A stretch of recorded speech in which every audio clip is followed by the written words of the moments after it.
So Roger, this is one of my favourite parts of the farm. I mean, agriculturally, zero production, but we do graze our rare breed horses in here, our Exmoors, our Suffolk Punch, and then some of our rare breed cattle to keep the rough grass and scrub back a bit, because there's a very rare Cotswold pennycress plant, and then we get Duke of Burgundy fritillary.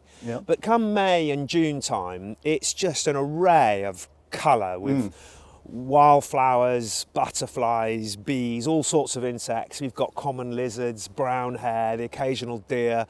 You know, it's full of birds, just beautiful. It feels a little bit barren at the moment, but it's still really lovely. Yeah, I can absolutely picture what it'll be like in the spring, and actually I'm sure this will be full of birds like whitethroat, blackcap, willow warbler, garden warbler perhaps even, because all those birds, these are migratory warblers. They overwinter in Africa and they come to visit us in the spring and summer to breed.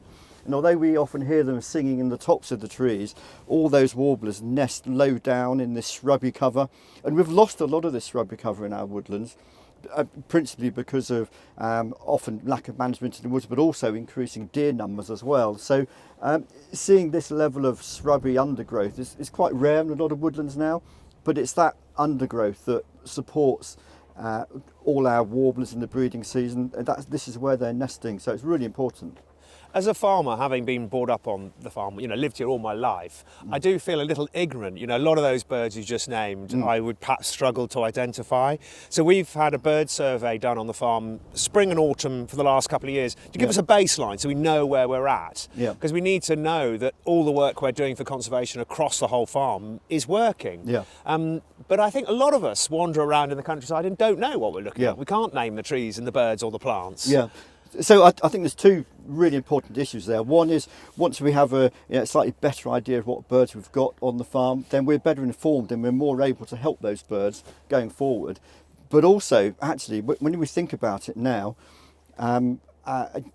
we have the sustainable farming incentive, wonderful scheme now for farmers to help farmers provide good habitat for wildlife.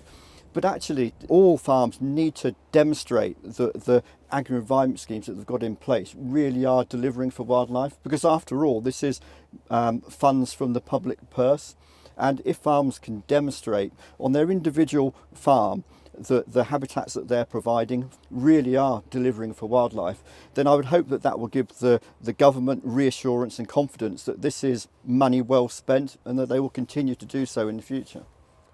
Could have put it better myself. Well said. Absolutely. Right to the government. Tell them that. Yes, and all indeed. the farmers. We definitely need to be working out, what's our baseline, Yeah. so that we know that what we're doing is doing good. Because you Yeah. say it's taxpayers' money, and it's got to be well spent. Indeed.